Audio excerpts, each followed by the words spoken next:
they could fall to one of these teams left on the schedule. They didn't play well against Pitt as an example as a big favorite, but they will be a big favorite against all these teams. And if they beat all of them, they have a chance to play and probably will play. Well, they will play for the national championship.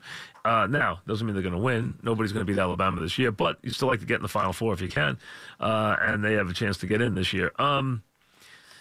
It looks like the Phil Tuyga event on Thanksgiving weekend, the head-to-head matchup pay-per-view will be $19.99. The match will be played 3 o'clock local time on that Thanksgiving Friday. The winner will take home $9 million. Tigers a 9-5 favorite. During the match, Woods and Mickelson will make challenges to each other during the match that will go to the charity of the golfer's choice. I don't know if that will help by the problem with these kind of events is, number one, what are they really playing for? I mean, what happens if Tiger wins? Nothing. What happens if Phil wins? Nothing. Number two, what do you do at the dead time when they both tee off? And with these two, there might be extra time as you look for their balls because they both are rather errant off the tee, especially Phil. That dead time there is the problem. That is really the issue right there when you're doing with no other golf on the course. See, what they'll usually do is show a tee shot, then you have other things you can do during a golf tournament, show other golfers, cut to other golfers. You have no one else playing here. So you tee off, you have an ample amount of time after that, and that's a problem. There also will be no spectators on the course. There will be no on-site tickets sold, so there's no fans. This is a TV event, made for TV event, no fans. How about that? So this is just a TV event from Vegas on that Friday. It will start at 3 o'clock in the afternoon on that Friday afternoon. So we'll be up against a host of college football on a day when everybody's off. It's a shopping day Friday, blah, blah, blah. So... will it work? Don't know. I don't think it'll be overwhelming. I don't think it'll do badly. I mean, they're both very dynamic figures, so we'll see.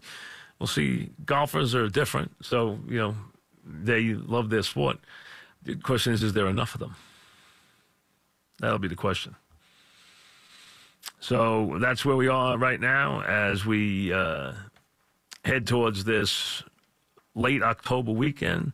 And the World Series, what you would say is the first two games have been kind of textbook victories for the Red Sox. They've been kind of easy, especially 8th and 9th inning. I have to admit, I did not see this role being crafted for Eovaldi in the series. I did not expect this because I didn't see him as having an arm where he would be resilient. But, they have... they decided to take it a different way. The Dodgers are a little odd because they use a lot of guys in their lineup. They have their platoons. But right now, their platoons aren't hitting. And Kiki Hernandez is killing them. He's killing them.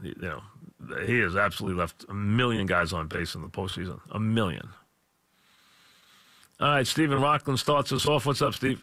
Hey, Mike. You said something, made a comment about teams being less patient with their marquee draft picks.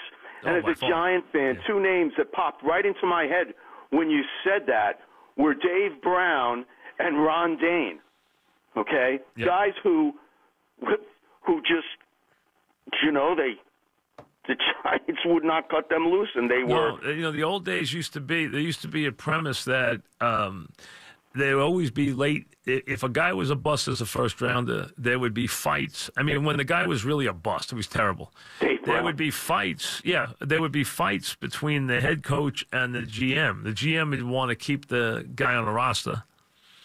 The head coach would want him jettisoned from the roster. The GM didn't like having his first rounders because he'd like to show all my first rounders made it. All my first rounders make it every year. How I do with my premium picks. All my premium picks make the club. So, make the club is the first criteria when you look at your premium picks. And, and somebody did a study a couple of years ago, and there were as many Pro Bowlers taken in the second and third round as there was in the first round. Now, there are some can't miss guys at the top of the draft. You get your, in the top 3 picks, you'll get your Elway and your Aikman and your Peyton Manning and your Luck and your Lawrence Taylor, and go on from there. You get your can't misses. But you also get your busts. You get your Achilles Smiths and your Klinglers and your all different top 5 kind of guys who are, and Andre Wares and et cetera, Steve Bartkowski's, and I go down the line. But ironically, the first round pick in terms of the Pro Bowl is no more valuable. I'm sure if you wanted to say where the franchise players come from, a good number of them come from the very top of the draft, because there's some can't-miss guys, that turn into franchise players. And we can, name the guys who were automatically going to be number 1 and who became top players, like Elway and Aikman and Peyton Manning and Luck, and we can go down the line. As a matter of fact, LT wasn't the first player picked. I don't know if people will remember the first player picked in front of LT in the draft. His name was George Rogers, a running back. Kevin in Manalapan. What's up, Kevin? Hey, Mike. Thanks for taking my call. What's happening? I wanted to make 2 points, a football point and a baseball point. If you can address those, I'll try to make it fast. Vikings-Saints game this week. Griffin looks like he's coming back. Looks like he's got his. We don't know if he's playing together this week yet, though. We know he's practicing. We don't know if he's playing yet. Right. So I'm hoping he's going to play. If he does, and they win this game, do you put them at the top of the NFC with the Rams, or still? I don't put them with the Rams. They got to prove more to you. I don't put them with the Rams yet. I think if they can get Cook back and Griffin back, there's no reason they can't play at that level. But right now, the Rams have shown that they can be. Right now, I would put them alone at the top of the NFC. I would not even put the Saints on their list, on their level yet. Got it. I put them by themselves right now. Got it. And the baseball point, I wanted to ask you, where do you think Kershaw's legacy is? I mean, he's got a big resume in the regular season, but his postseason numbers are, for a guy his caliber. Let me ask you this: how do you view Greg Maddux? Greg Maddux has better numbers than Kershaw, to be honest. In what? Got it. ERA. Postseason? No. A full run lower. Yeah, but not any good performances, though. Kershaw's had more games. Not any good performances. Maddux was, and same thing with Roger. Roger wasn't any good. I mean, Roger was up and down, too. So you can put Clemens in there. You can put Kershaw in there. You can put Maddux in there. You can put even Pedro wasn't great in the postseason. And then you got the guys who are great in the postseason. You got the Verlanders and the Jack Morrises and the Dave Stewarts and the Schillings and the, Bumgarners and guys like that. Now, Bumgarner's been especially good in the World Series. He hasn't been as good in the other series as he's been in the World Series. He's been unhittable. His ERA's is a quarter of a run. Most guys, I think it detracts historically when he tries to compare himself to guys like Sandy Koufax, where he would be compared to him if he pitched that way, because that's how well he's pitched during the regular season. But I think it does detract from that kind of legacy. I do. So I think it does hurt him. Now, it's not going to keep him out of the Hall of Fame. He goes in the Hall of Fame, first ballot, roller skates. The guy has won 3 Cy Young Awards. He's been first or second 5 times. His ERA over 8 years is under 2. I mean, so, he's 80 games over 500 in those 8 years. I mean, the guy's going in the Hall of Fame, first ballot. There's not even a question. So, but was he great in the postseason? The answer is no. And the question now is, does he even get a chance to pitch again in the series? And if he does, he's probably pitching in an elimination game. If they split the next 2, he's pitching in an elimination game. In Game 5. Let's be honest, they look better. And they keep doing everything right. They Benintendi makes this ballet catch in left field. They get another 2-out big base hit. They make every play. They beat out the double play ball by a step. They steal the base and then get the 2-out hit. The Dodgers don't get the 2-out hit. Machado comes up with the bases loaded. All right, he hits a sac fly, but they didn't need a sac fly. They needed him to wreck the game there. They didn't need a sac fly.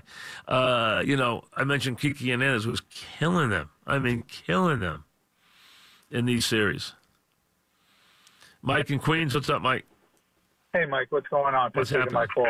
Yeah. I got a question for you. You think these good pitchers that have bad postseason numbers, you think it's because they're playing good teams at times when these teams are playing the best baseball, which is why they're not pitching well? Or do you think it's just an anomaly that where it just happens? I don't know. You know, I think there's so many things you got to take into account here. I think level of competition is part of it. I think pressure is a part of it. I think it has to be. Some guys, a perfect example. El Duque could spend 11 weeks in the spring and summer on the beach in Tampa. No, of course. Show up in October and go 7 innings and give up 3 hits. No, of course. He was completely impervious to it. So I don't know. You know, Schilling, who people detest, people don't. You know, Schilling has become like a hated man since he left baseball. And I, personally, I know listen. I understand why people get mad at him about his politics, but my point is, I kind of like him as a person. He's kind of a goofball, but I kind of like him. He was a great big game pitcher. I mean, he just showed up and he pitched great. John Smoltz, man, who's better than John Smoltz in those games? Smoltz was better than Maddox or Glavine in a big game. Absolutely better. Why? You know, I asked Joe that once, Torrey. I said, Joe, why do you think Bernie's so good in the big spot? You know, Bernie's is a really good player. He's not a great player in the regular season for his career. He's a really good player. You know, he's not a superstar. He's a really, could win a batting title, be an all-star, 30 home runs, 100 RBIs, but he wasn't the best. He wasn't, Manny Ramirez. He wasn't, a guy who was a Hall of Famer. He was listen, the guy made $90 million on his contract. The guy was a really wonderful player. My point was, though, he wasn't an immortal player. Why was he so good?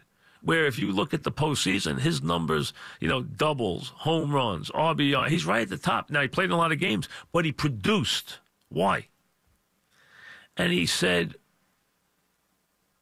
I think he just slows everything down. And I asked him that. I said, do you get nervous? He said, no. He said, I don't get nervous. He said, I just go through my stuff. He says, I always tried to, and if you know you had a habit of walking out on pitches, stepping out on pitches, he liked to slow the pitcher down, and he just had a habit. Now, the other thing that Bernie could do was there were no fastballs he couldn't hit. Bernie owned guys who had great, he owned Arthur Rhodes, he owned Benitez, he owned guys who threw as hard as they could throw. He owned those guys. He owned guys who could throw the ball hard. So the bottom line is there's no real answer. Like I always think Jeter's strength was Jeter was able to play the exact same way or even better than he did in the regular season and the postseason, and that's a gift. That's a gift Eli Manning's always had. Eli Manning's always played better in the bigger game. The bigger the game, the better he played. Some guys just have that gift. I don't know what it is. And some guys don't. And a guy like Kershaw doesn't. It's hard to say why. I don't think there's anything we can figure out exactly to put our fingers on it. Back after this.